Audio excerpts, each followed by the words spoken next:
Hello students, amines chapter की काफ़ी सारी इम्पॉर्टेंट रिएक्शन हम डिस्कस कर चुके हैं। आज की क्लास में हम एक और इम्पॉर्टेंट रिएक्शन डिस्कस करेंगे और वो रिएक्शन है काबिल अमीन रिएक्शन, जिसको हम आइसोसाइनाइड टेस्ट भी बोलते हैं।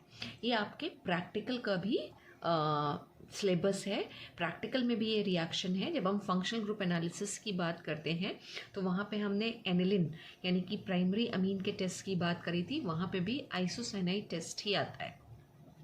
अब इसको आइसोसाइनाइड टेस्ट क्यों बोलते हैं? क्योंकि जब हम ये रिएक्शन करेंगे और उसमें जब हम प्रोडक्ट फॉर्मेशन की बात करेंगे तो हम देखेंगे कि प्रोडक्ट में आइसोसाइनाइड का फॉर्मेशन होता है।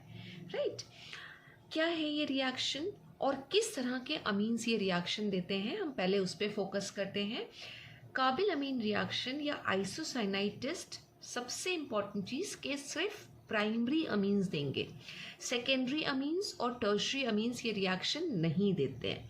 तो एग्ज़ाम्स में आपसे 2 मार्क्स का क्वेश्चन ज़रूर पूछा जाता है कि how to distinguish between, right, और वहाँ पे आपको 2 पेयर दे रखे होंगे ऑर्गेनिक कंपाउंड के। तो सपोज़ अगर आपको कोई एक ऐसा पेयर दे रखा है जिसमें प्राइमरी अमीन और सेकेंडरी अमीन के बीच में डिस्टिंग्विश करना हो, तो आप बहुत ईजिली उसका आंसर लिख सकते हो काबिल अमीन रिएक्शन या फिर आइसोसाइनाइड टेस्ट। क्योंकि अभी हमने क्या कहा कि प्राइमरी और सेकेंडरी अमीन्स में अगर हम बात करें कौन से अमीन्स ये रिएक्शन देंगे, तो सिर्फ प्राइमरी अमीन्स देते हैं। इनफैक्ट टर्शरी अमीन्स भी ये रिएक्शन नहीं देते हैं। तो सबसे इंपॉर्टेंट चीज कि this reaction is given by primary यानी कि 1 डिग्री। अब अमीन्स 2 तरह के हो सकते हैं, एलिफैटिक और एरोमेटिक। तो चाहे वो एलिफैटिक अमीन हो यानी 1 डिग्री एलिफैटिक हो या फिर एरोमेटिक हो, राइट, एंड एरोमेटिक अमीन्स, तो दोनों में से कोई भी हो लेकिन प्राइमरी होना चाहिए तो वो ये रिएक्शन को देंगे। तो carbylamine reaction is given by primary, aliphatic and aromatic amine. अब इस रिएक्शन को अगर हम लिखें विथ प्राइमरी एलिफैटिक अमीन, यानी एलिफैटिक ग्रुप लगा हुआ है, आर से रिप्रेजेंट करते हैं हम उसको, एल्काइल ग्रुप लगा हुआ है। तो अगर हमने प्राइमरी एलिफैटिक अमीन ले लिया जिसको हम आर से रिप्रेजेंट करते हैं, RNH2, ये हमारा 1 डिग्री अमीन है और एलिफैटिक अमीन है। अब इसकी रिएक्शन अगर हम क्लोरोफॉर्म के साथ कराएं, CHCl3 क्लोरोफॉर्म, राइट, और मीडियम जो है वो हम बेसिक रखते हैं, उसके लिए हम NaOH या KOH यूज़ कर सकते हैं, लेकिन हम अल्कोहलिक KOH या NaOH यूज़ करेंगे, राइट। तो हमने KOH ले लिया यहाँ पे और हमने इसको इथेनॉल में या इसके अंदर हमने थोड़ा सा इथेनॉल ऐड कर दिया, अल्कोहल हीट कर दिया और इसको फिर हम हीट करते हैं।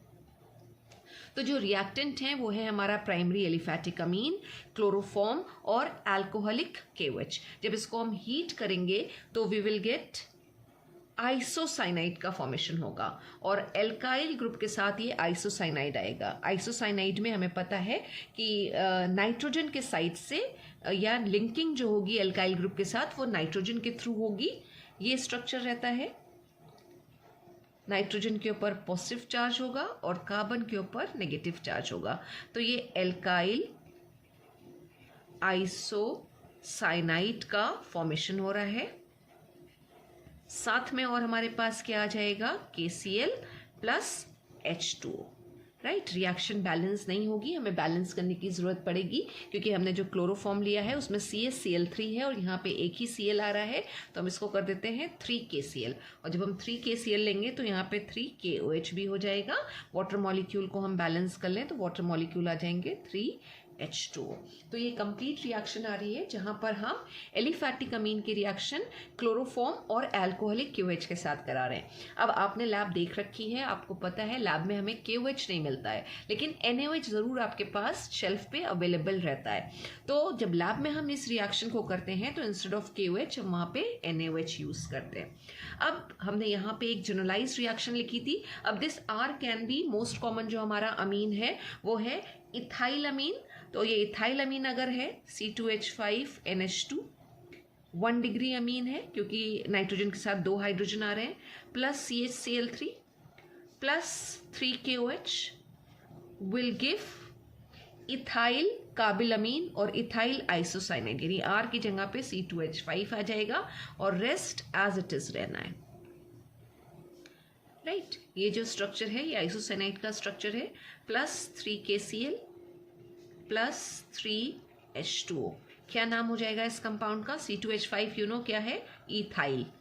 इथाइल और नाइट्रोजन के साइड से अगर लिंकिंग होती है तो हम उसको बोलते हैं आइसोसाइनाइड, और या फिर इसको बोल सकते हैं इथाइल काबिल अमीन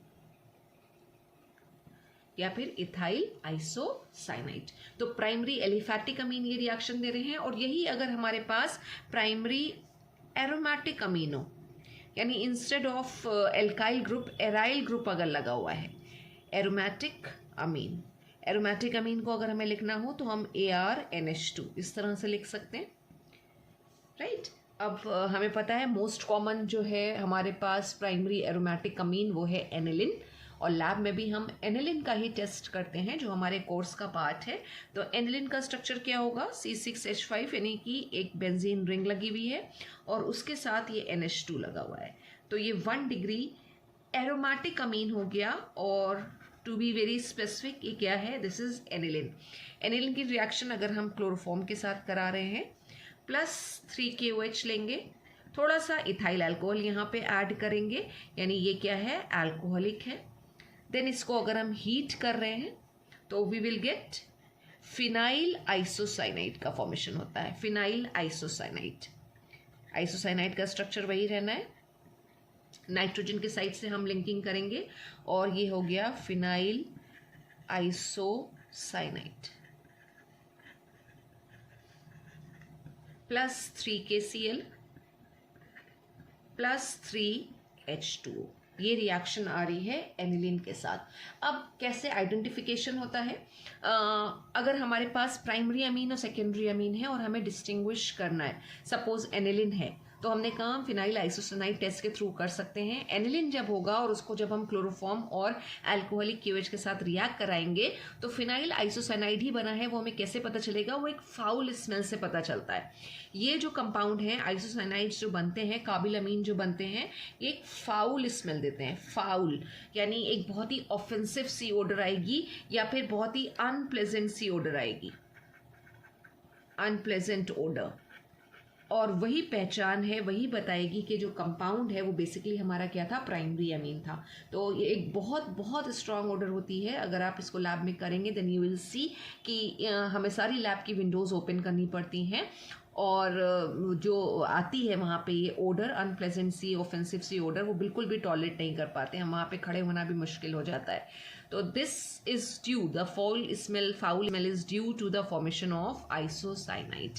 तो this is a very important reaction, just remember this that carbylamine reaction और isocyanide test is used to distinguish between either primary or secondary और फिर primary और tertiary। why? because the secondary and primary amines, यानी अगर हमारे पास secondary अमीन है, secondary अमीन मतलब nitrogen जो होगा उसके साथ 2 R और 1 H लगा होगा, ये सेकेंडरी अमीन है। और ये सेकेंडरी अमीन भी काबिल अमीन रिएक्शन नहीं देते हैं। और सेम वे अगर टर्शियरी अमीन है, टर्शियरी अमीन का मतलब नाइट्रोजन के साथ तीनों हमारे एल्काइल ग्रुप्स यहाँ पे लगे हुए हैं, ये 3 डिग्री अमीन होगा, ये 2 डिग्री अमीन है, और ये भी ये रिएक्शन नहीं देंगे। तो सेकेंडरी और tertiary amine they do not give this reaction, only primary amines gives this reaction. तो a very important reaction, just go through this. Thank you so much students.